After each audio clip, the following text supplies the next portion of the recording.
I'm Cordelia, 45 years old, and 3 months ago, my stepfamily learned that blood isn't always thicker than water, especially when there's money involved.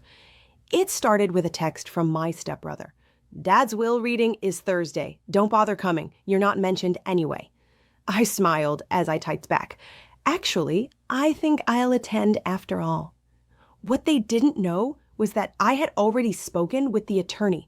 What they discovered that day changed everything. But before I tell you what happened in that conference room, let me know in the comments where you're watching from. And don't forget to like and subscribe if you enjoy stories about families who underestimate the quiet ones. The Pemberton name carried weight in Charleston, South Carolina. My late stepfather, Augustus Pemberton III, had built a commercial real estate empire that stretched across the Southeast. When he married my mother, Vivian, I was 12 years old, a shy, bookish girl who preferred reading in corners to making conversation at his lavish dinner parties. Augustus had 3 children from his first marriage: Beauregard, 35, who worked as the company's supposed operations director but spent most of his time on golf courses; Magnolia, 33, a socialite who had never held a job but considered herself an expert on family legacy; and Thaddeus, 31, who managed the company's finances with the same care he gave to his collection of vintage sports cars, which is to say, very little actual attention to detail. From the beginning, I was treated as an outsider. At family gatherings, the 3 siblings would reminisce about childhood memories that predated my arrival, share inside jokes that excluded me, and discuss business matters as though I wasn't present. My mother, desperate to fit into Charleston society, rarely defended me, instead encouraging me to try harder to connect with your new family. "Cordelia's just shy," she would say apologetically when I remained quiet during dinner conversations. "She'll warm up eventually." But I was observing, not warming up. Even as a teenager, I noticed discrepancies in the business discussions I overheard. Properties that should have been profitable showing losses, contracts that seemed unfavorable to the company, expenses that didn't add up.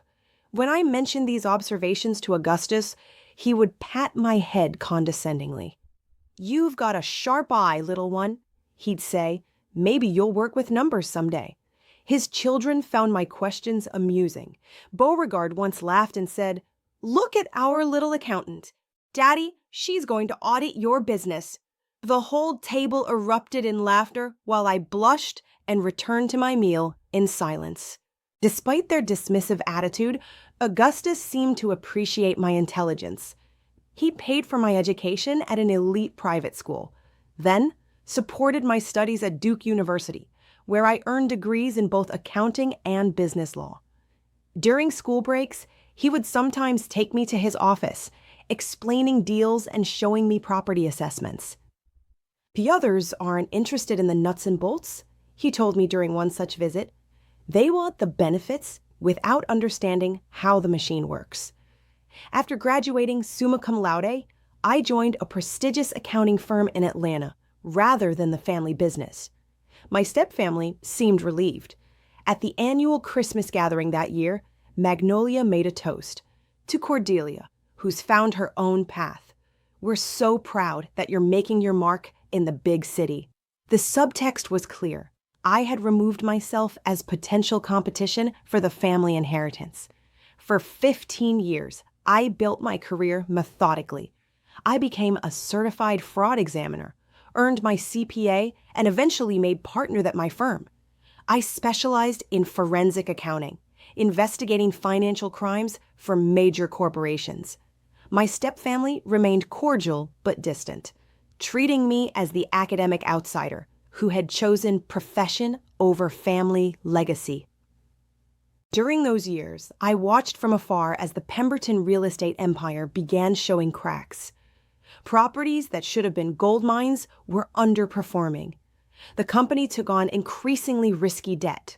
Augustus, now in his 70s, seemed less sharp in business dealings, increasingly relying on his children's judgment. My mother passed away when I was 38, and I returned to Charleston for the funeral. The stepfamily was appropriately sympathetic, but I noticed the subtle changes in their attitude. Without my mother as a connection, I was even more of an outsider. At the post-funeral dinner, they discussed family business around me as though I were invisible. The Miami project is bleeding money, Thaddeus confided to Beauregard. We need to restructure the financing, but I'm not sure how. What about selling the Savannah properties? Magnolia suggested. They're just sitting there. I bit my tongue though. I knew the Savannah properties were actually appreciating rapidly due to the city's growing tourism industry. Selling them would be a massive mistake, but I wasn't asked for my opinion. Augustus's health began declining noticeably after my mother's death. During my occasional visits to Charleston, I could see him aging rapidly. His children seemed more focused on positioning themselves for the inheritance than on spending quality time with their father. 2 years ago, during what would be our last private conversation, Augustus asked me to walk with him through his garden. He moved slowly, leaning heavily on his cane, but his mind seemed clearer than it had in months.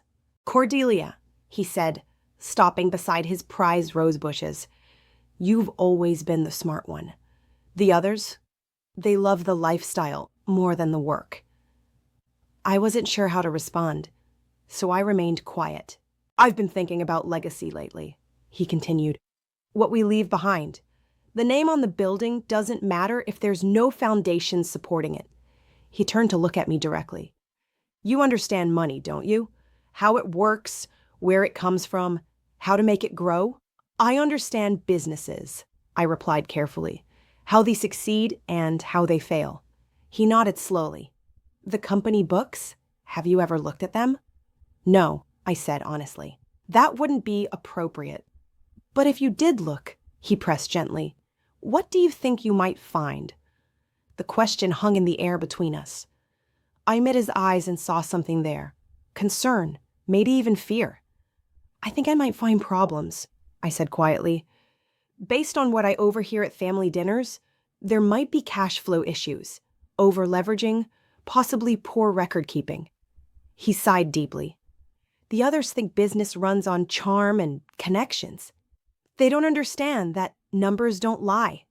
That conversation troubled me for months afterward. I began paying closer attention to family business discussions during my visits. The more I heard, the more concerned I became. The company seemed to be operating on increasingly thin margins while maintaining an expensive facade. 8 months ago, I received a call at 2 a.m. Augustus had suffered a massive heart attack and passed away in his sleep. I drove to Charleston immediately, arriving to find the family in various stages of theatrical grief. Beauregard was already talking to reporters about continuing his father's vision. Magnolia was planning an elaborate memorial service. Thaddeus was conspicuously absent. Later, I learned he had immediately gone to meet with the company's bankers. During the funeral week, I stayed in my childhood bedroom at the family mansion. Late one evening, while walking past Augustus's study, I noticed the light was on. Through the slightly open door, I could see Thaddeus at the desk, frantically shuffling through papers. "Looking for something specific?" I asked, pushing the door open. He startled, then tried to compose himself. "Just trying to understand Dad's filing system. The attorney needs some documents for the estate." But the papers scattered across the desk weren't estate documents. They were financial records, bank statements, and what looked like loan agreements. I recognized the signs of someone trying to get their story straight before an audit. "Need any help?" I offered. "I'm pretty good with financial documents." No, he said quickly, gathering the papers. "Family business, nothing you need to worry about." And next morning at breakfast, I overheard a heated, whispered conversation between the 3 siblings in the kitchen. "How much does she know?" Magnolia was asking. "Nothing concrete," Beauregard replied. "She's been out of the loop for years." "But she works with numbers," Thaddeus added nervously. "If she starts looking into things, she won't," Magnolia said firmly. "Why would she? She's never shown interest in the business before." I sipped my coffee and pretended to read the newspaper, filing away every word. The will reading was scheduled for the Thursday after the funeral. The family attorney, Morrison Whitfield, had been with the Pemberton family for decades. His office occupied an elegant historic building downtown, all dark wood paneling and leather-bound law books. That Tuesday, I made a private appointment with Morrison. I arrived at his office precisely at 3 p.m., dressed in my most professional suit. Mrs. Cordelia, he greeted me with the formal politeness Charleston attorneys reserved for people they weren't sure how to categorize. My condolences on your stepfather's passing. Thank you, Morrison. I was hoping to discuss some concerns I have about the family business before the will reading. His eyebrows rose slightly. Oh? What sort of concerns? I leaned forward in my chair. I'm a forensic accountant, as you know. I've been hearing things about cash flow problems, unusual expenses, properties underperforming. I'm worried there might be financial irregularities that could affect the estate. Morrison was quiet for a long moment, studying my face. What exactly are you suggesting? I'm not suggesting anything yet, I replied. I'm asking if Augustus ever expressed concerns to you about the business operations. If he ever mentioned problems with how his children were managing things. Another pause. Then Morrison opened a locked drawer in his desk and withdrew a sealed envelope. As a matter of fact, he said carefully, your stepfather did express concerns. He asked me to give you this if you ever came asking the right questions. I opened the envelope with trembling hands. Inside was a letter in Augustus's distinctive handwriting. My dear Cordelia, if you are reading this, it means I am gone, and you have noticed what I feared you would notice. My children have been systematically mismanaging and potentially embezzling from the business for years. I have evidence, but I am too old and tired to confront them myself. You have the skills to uncover the truth. You also have something they don't expect, a significant inheritance that gives you the power to act on what you find. Use both wisely. The key to my private safe is taped under the third drawer of my desk.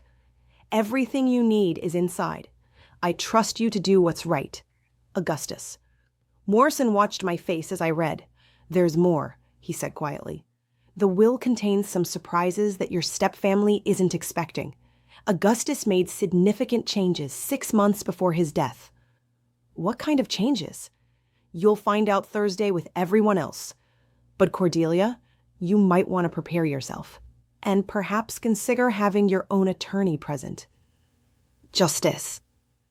That evening, I sat in my rental car outside the family mansion, staring at the imposing columns and thinking about the letter in my purse. Augustus had suspected his children of embezzlement. He had left me evidence, and apparently the means to act on it. I waited until past midnight, then used my key to enter the house quietly. The family was all asleep after a day of entertaining mourners. I made my way to Augustus's study and found the safe key exactly where he had said it would be.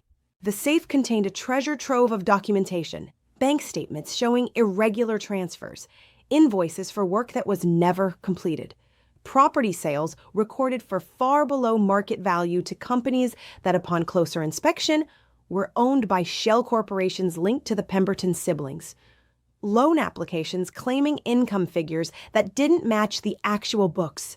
It was a forensic accountant's nightmare and a prosecutor's dream. My stepfamily had been systematically looting their own father's company for years.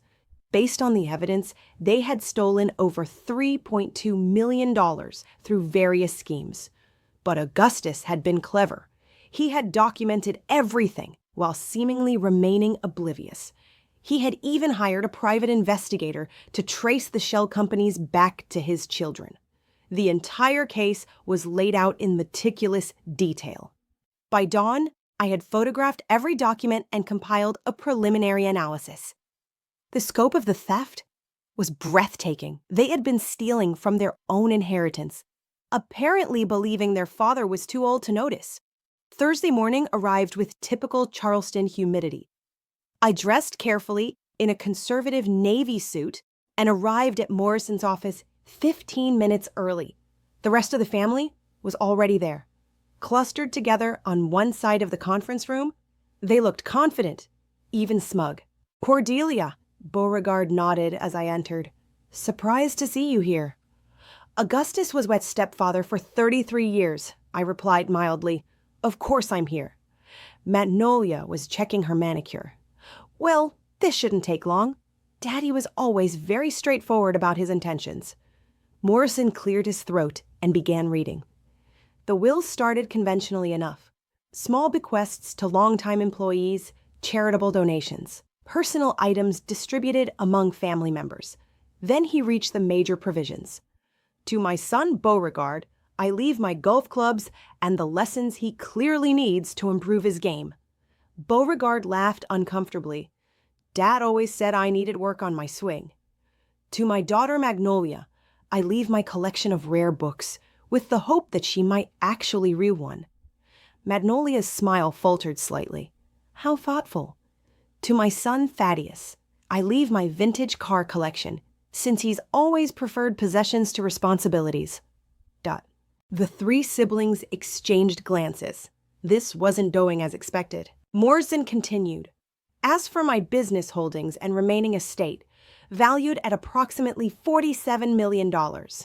The room fell silent. This was the moment they had all been waiting for.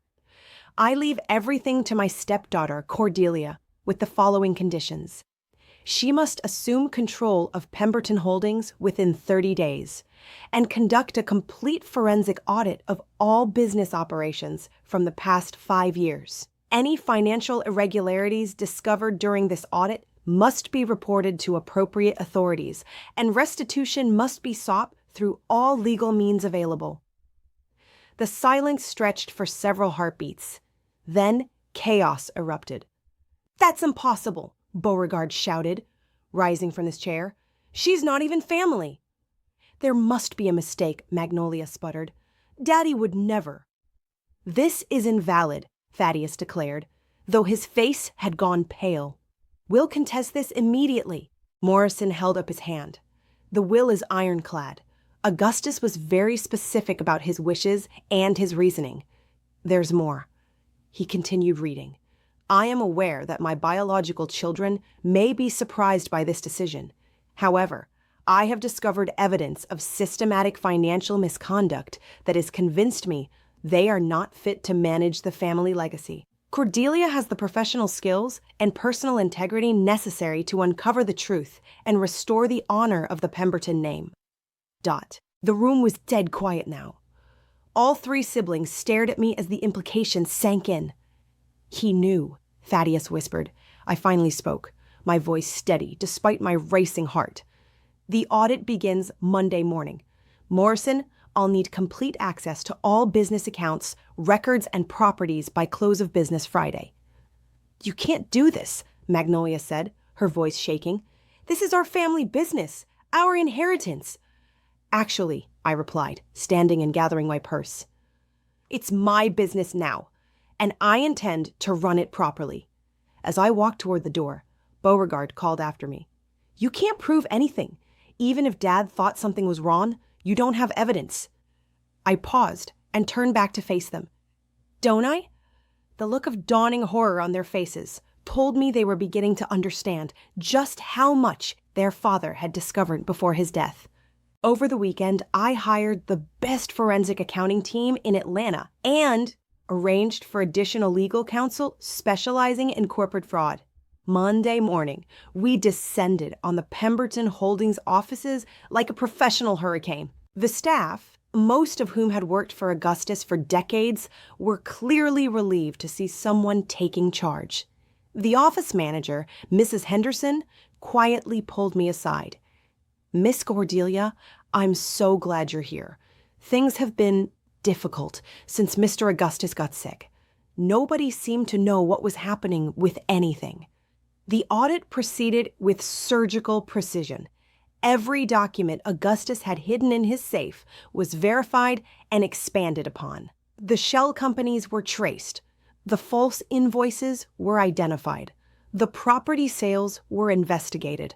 Within a week, we had documented $3.7 million in theft and fraud.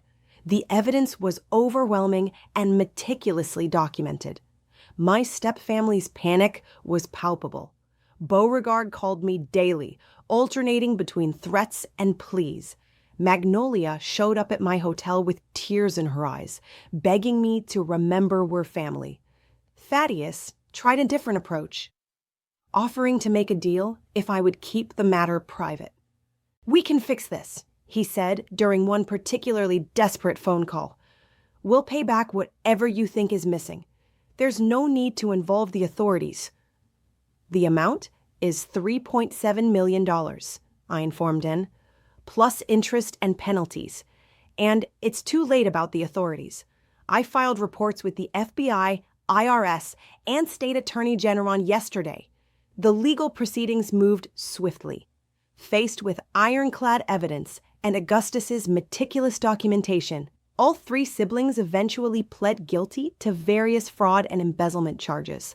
The criminal penalties were significant. Beauregard received 2 years in federal prison. Magnolia got 18 months, and Thaddeus, as the financial mastermind, received 3 years. But the civil restitution was what really devastated them.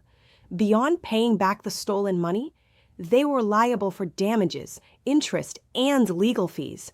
Their personal assets, expensive homes, luxury cars, jewelry, art collections, were all seized and sold. The Charleston social scene that had once embraced them turned cold. The prestigious country club revoked their memberships. Former friends crossed the street to avoid conversation. The Pemberton name, which they had traded on for decades, became associated with scandal and criminal behavior. 6 months after the will reading, I had successfully recovered nearly all the stolen funds and restructured the business operations. Property values that had been artificially depressed through insider dealing were restored to market rates. Contracts that had been deliberately unfavorable were renegotiated. The company's financial health improved dramatically. More importantly, I discovered that Augustus had been right about more than just the embezzlement. Under proper management, Pemberton Holdings was far more valuable than anyone had realized. Properties that had been neglected began generating substantial income. New development opportunities that had been ignored were pursued aggressively. Within a year, the company's value had increased to over $73 million. I had not only recovered the stolen money, but had grown the estate substantially. The 3 siblings, after serving their prison sentences, were forced to start over with nothing. Beauregard found work as a mid-level property manager. Magnolia took a job at a boutique hotel. Thaddeus, barred from working in finance due to his conviction, became a car salesman. I occasionally received letters from them, usually around Christmas or Augustus's birthday. They were uniformly apologetic, often asking for loans or expressing hope that we could rebuild our family relationship. I responded politely but firmly, declining financial assistance and explaining that trust, once broken so completely, could not easily be repaired. 2 years after inheriting the business, I made a decision that would have surprised my younger self. Instead of selling everything and returning to Atlanta, I moved permanently to Charleston and committed to growing the family legacy the legitimate way. I renovated Augustus's study, keeping his desk but updating the technology. On the wall, I hung the framed copy of the letter he had left me, alongside a photograph from my college graduation where he stood beside me, beaming with pride. The business continued to thrive under my management. I hired ethical, competent staff and created transparent reporting systems. Client trust, which had been eroding during the years of mismanagement, was restored. New opportunities emerged regularly, but perhaps the most satisfying development was unexpected. Mrs. Henderson, The longtime office manager revealed that Augustus had often spoken privately about his disappointment in his biological children and his pride in my professional achievements. He used to say you were the only one who understood that money was a tool, not a toy, she told me. He was waiting for you to be ready to take over, and he was so proud when you made partner at your firm. 3 years into my tenure as head of Pemberton Holdings, I received a call from Thaddeus. His voice was different, humbler, more genuine than I remembered. Cordelia, I know I have no right to ask this, but I wanted to apologize. Not because I want anything from you, but because you deserve to hear it. We were wrong about everything. About the business, about you, about what Dad wanted. We got greedy and stupid, and we destroyed something that took generations to build. I listened quietly as he continued. I've been thinking about it every day for 3 years. We had everything handed to us, and we threw it away.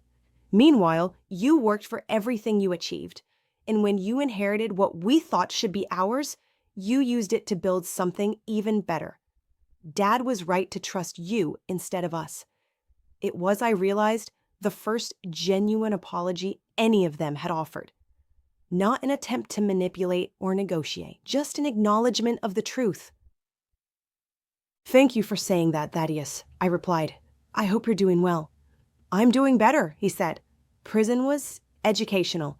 I'm learning to live within my means and be honest about things. It's harder than I expected, but better in some ways. After we hung up, I sat in Augustus's study, my study now, thinking about forgiveness and justice, about family and legacy. My stepfamily had stolen millions and broken trust that could never be fully repaired. But they had also paid a significant price for their crimes, and at least one of them seemed to have learned from the experience. The business empire Augustus built was stronger than ever. The employees were prosperous and secure. The community benefited from our developments and investments. Justice had been served, and the family name had been restored to honor. Most importantly, I had finally found my place in the world, not as the overlooked stepdaughter trying to earn acceptance, but as a successful leader who had earned respect through competence and integrity. Have you ever discovered that people you trusted were working against you behind the scenes? How did you handle the betrayal? I'd love to hear your stories in the comments below. If this story of uncovering family secrets and achieving justice resonated with you, please like and subscribe for more tales of truth winning out over deception.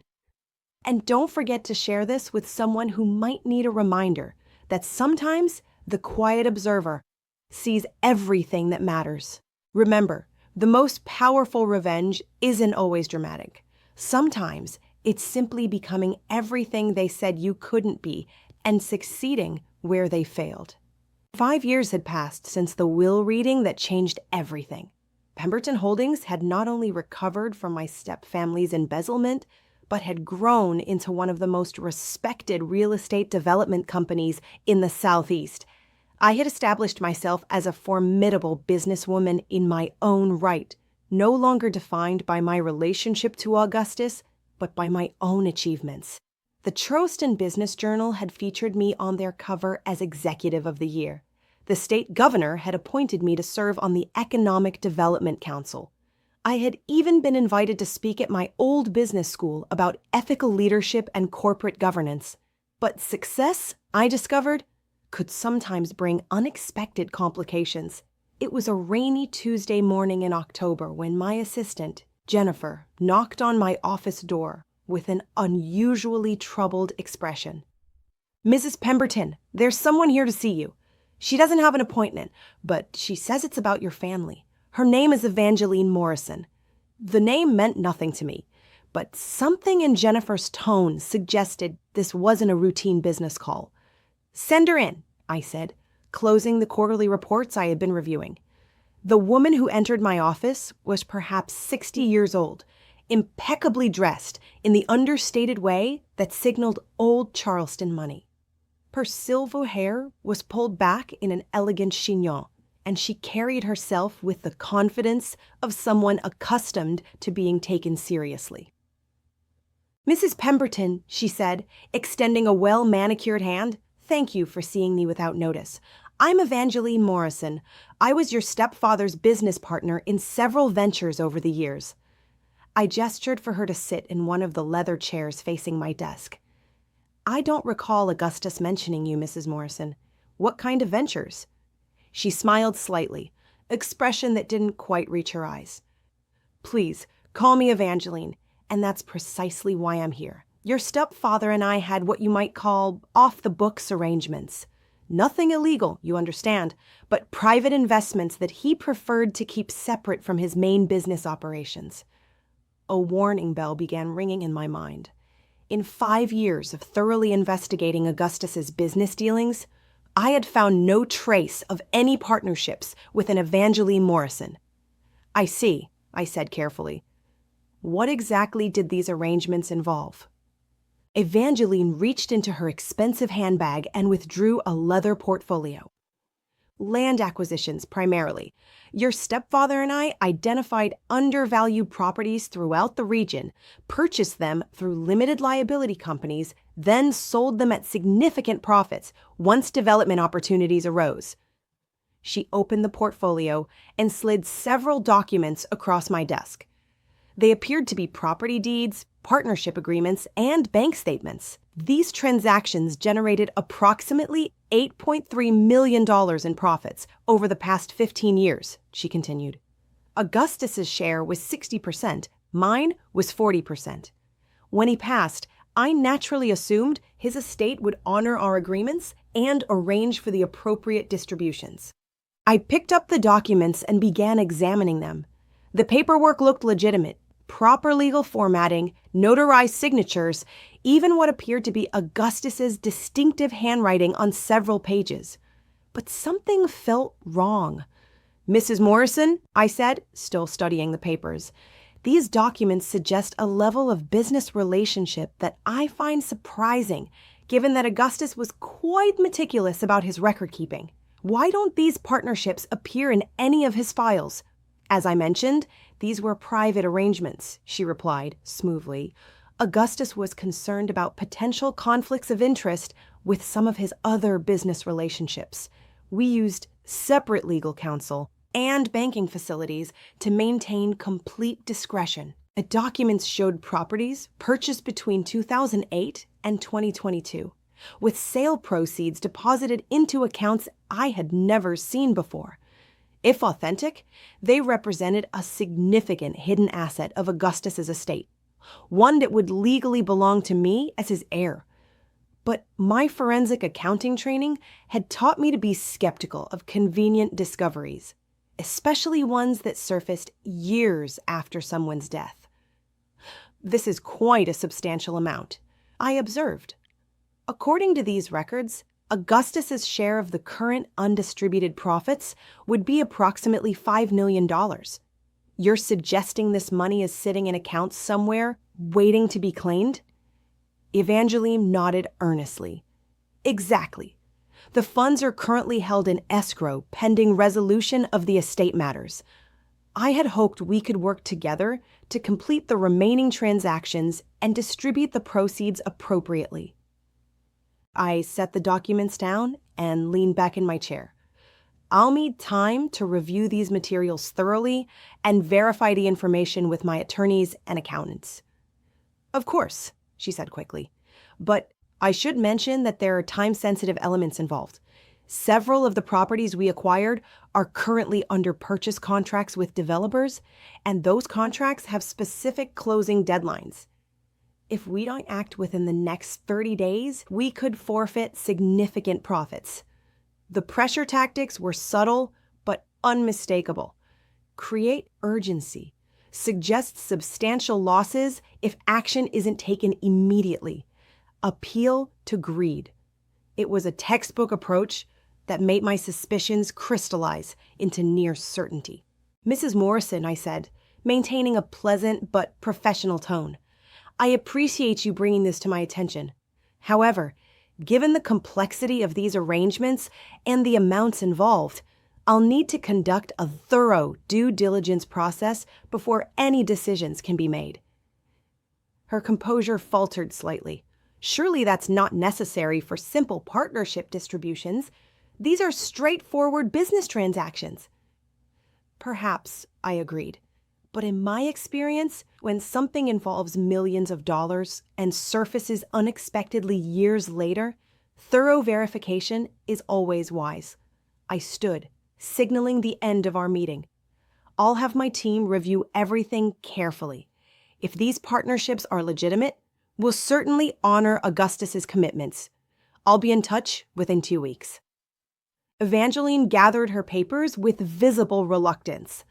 I hope we can resolve this quickly, Mrs. Pemberton. Time really is of the essence. After she left, I sat quietly in my office for several minutes, thinking through what had just occurred. Then I picked up my phone and called the one person whose judgment I trusted implicitly in matters involving potential fraud. Morrison Whitfield's office, came the familiar voice of the receptionist. This is Cordelia Pemberton. I need to speak with Morrison immediately about a potential legal matter. 20 minutes later, I was sitting in Morrison's office. The documents Evangeline had provided spread across his conference table. Well? I asked as he finished examining the papers. Morrison removed his reading glasses and looked at me with the expression I had learned to associate with bad news. These are very sophisticated forgeries, he said bluntly. The legal formatting is correct. The notary stamps look authentic, and someone has done an excellent job mimicking Augustus's handwriting. But there are several problems. He pointed to one of the partnership agreements. First, this document is dated March 15th, 2019, and supposedly signed by Augustus. But I know for a fact that Augustus was in the hospital recovering from his knee surgery that entire week. I visited him myself on March 15th. He moved to another document. Second, this bank statement shows deposits from property sales that allegedly occurred in 2020. But look at the formatting of the bank logo. It's the current version, which wasn't introduced until 2022. I felt a familiar surge of anger at being targeted by fraudsters, but also a grim satisfaction at having trusted my instincts. So this Evangeline Morrison was trying to steal $5 million from the estate, I said. More than that, Morrison replied. Look at the escrow arrangements. According to these documents, if you had agreed to complete the partnerships, you would have been required to contribute an additional $2 million of your own funds to equalize the investment balances before any distributions could be made. The full scope of the scam became clear. Evangeline wasn't just trying to steal money that didn't exist. She was trying to get me to pay her $2 million for the privilege. Who is she really? I wondered aloud. Morrison was already reaching for his phone. Let me make some calls. If she's running sophisticated forgery scams, she's probably done this before. While Morrison worked his contacts, I returned to my office and began my own investigation. A deep internet search revealed no business license for Evangeline Morrison in South Carolina. No property records, no corporate filings, no trace of the investment companies supposedly involved in the partnerships.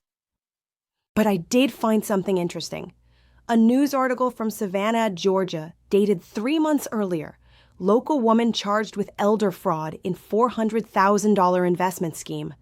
The accompanying photograph showed a woman who looked remarkably similar to my morning visitor, though the article identified her as Eleanor Martindale.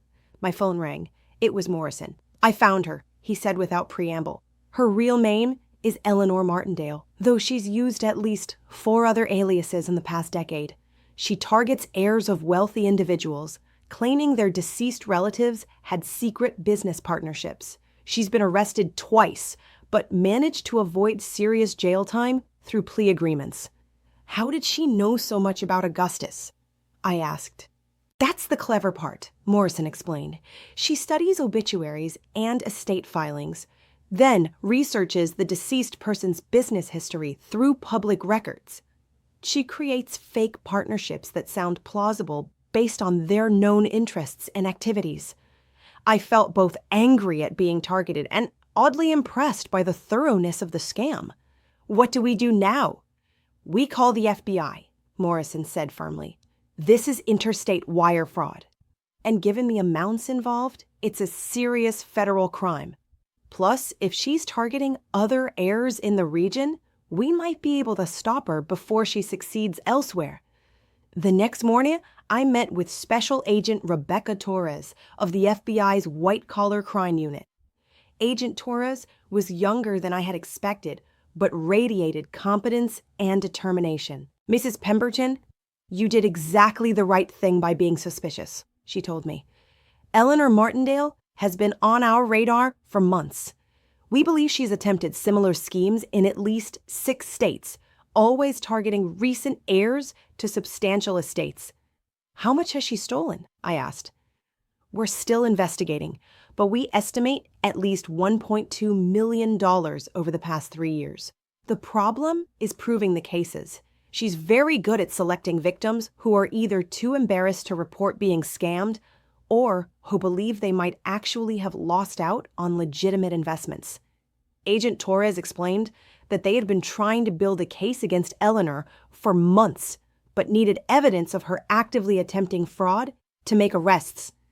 "Would you be willing to help us catch her?" she asked. "We'd like to arrange a controlled meeting where you pretend to go along with her scheme while we record the conversation." I thought about all the people Eleanor had probably swindled, people who were grieving the loss of family members and hoping for one final gift from their loved ones. "Absolutely," I said.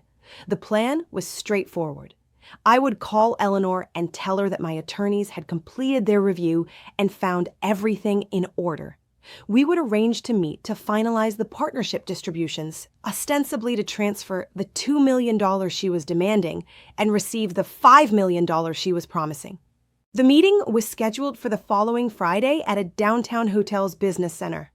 I arrived early, wearing a wire and accompanied by Agent Torres and her team, who positioned themselves throughout the lobby and adjacent rooms. Eleanor arrived precisely on time, carrying a briefcase and projecting confident professionalism.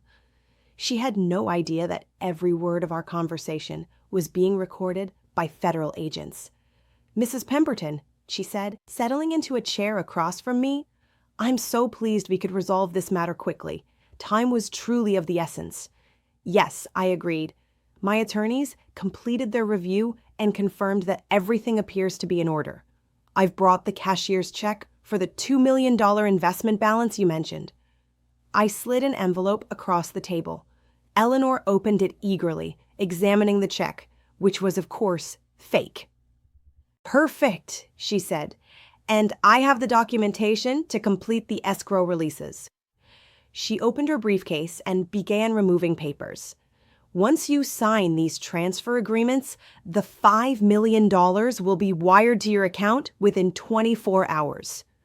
For the next 20 minutes, Eleanor walked me through increasingly elaborate paperwork, explaining how the money would flow through various accounts to ensure tax efficiency. Every word was recorded, providing clear evidence of her fraudulent intent. "Now," she said finally, "if you could just sign here, here, and initial there, we can complete the process." I picked up the pen, then paused. "You know, Eleanor, I have just one more question." Something in my tone made her look up sharply. For the first time, uncertainty flickered across her features. "What happened to the $400,000 you stole in Savannah?" I asked quietly. Her face went white. She started to stand, but Agent Torres was already approaching our table, badge clearly visible. "Eleanor Martindale, you're under arrest for wire fraud, mail fraud, and interstate transportation of stolen property," Agent Torres announced as other agents moved to surround our table. The arrest made headlines throughout the Southeast. Eleanor's mugshot appeared in newspapers alongside articles detailing her multi-state fraud operation. She was ultimately sentenced to 7 years in federal prison and ordered to pay restitution to all identified victims. But the most satisfying part came 3 weeks later, when Agent Torres called to update me on the investigation. "Mrs. Pemberton, I wanted to thank you again for your cooperation. Because of your help, we were able to identify 12 other families that Eleanor had targeted. In several cases, we stopped her before she could complete her scams. One of those families was particularly meaningful to me. An elderly widow in Asheville, North Carolina, had been contacted by Eleanor just days after my arrest. The woman had lost her husband of 53 years and was vulnerable to Eleanor's claims about secret investments he had supposedly made. She had already agreed to meet with Eleanor and was planning to withdraw $150,000 from her retirement savings. Agent Torres explained. Your willingness to help us catch Eleanor literally saved this woman's financial security. As I hung up the phone, I reflected on how different this situation was from my stepfamily's embezzlement years earlier. With my stepfamily, the betrayal had been personal and long-term, requiring a strategic response that would restore justice and protect the business. With Eleanor, it was a straightforward criminal matter that required cooperation with law enforcement to protect other potential victims. Both situations had required me to use my professional skills and personal judgment, but the motivations were different. With my stepfamily, I'd have been seeking justice for personal wrongs. With Eleanor, I had been protecting strangers who might become victims of her fraud. The experience reinforced something I had learned over the past 5 years. Success and wealth made you a target, but they also gave you the resources and responsibility to fight back, not just for yourself, but for others who might not have the same advantages.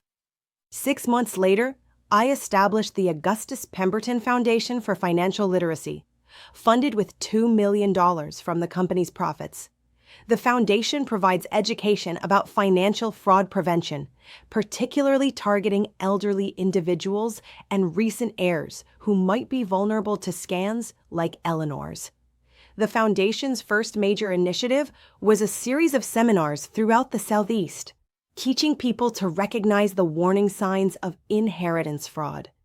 We partnered with local law enforcement and the FBI to provide practical training on how to verify suspicious claims and report potential scams. At the Foundation's inaugural event, I stood before an audience of 200 people and shared both my family story and Eleanor's attempted scam. Criminals often target us during our most vulnerable moments, I explained. When we're grieving, when we're overwhelmed by complex financial matters, when we want to believe that someone we loved had left us one final gift, our emotional state can override our practical judgment. I looked out at the diverse crowd, recent widows, adult children settling estates, elderly individuals managing their own finances, and felt a deep sense of purpose. We can protect ourselves and each other by staying informed, asking questions, and trusting our instincts when something doesn't feel right, I continued. And we can turn our own experiences, even the painful ones, into tools to help others avoid similar problems. The Foundation's work expanded rapidly. Within 2 years, we were providing fraud prevention education in 8 states, working with law enforcement agencies, and maintaining a hotline for people to report suspicious inheritance schemes. The irony wasn't lost on me. My stepfamily's embezzlement had ultimately led to my inheriting a business empire, which had given me the resources to fight fraud on a much larger scale. Their betrayal had been transformed into protection for countless other families. Eleanor Martindale's attempt to defraud me had backfired spectacularly. Instead of stealing millions from one wealthy family, her scheme had resulted in a foundation that protected thousands of families from similar scams.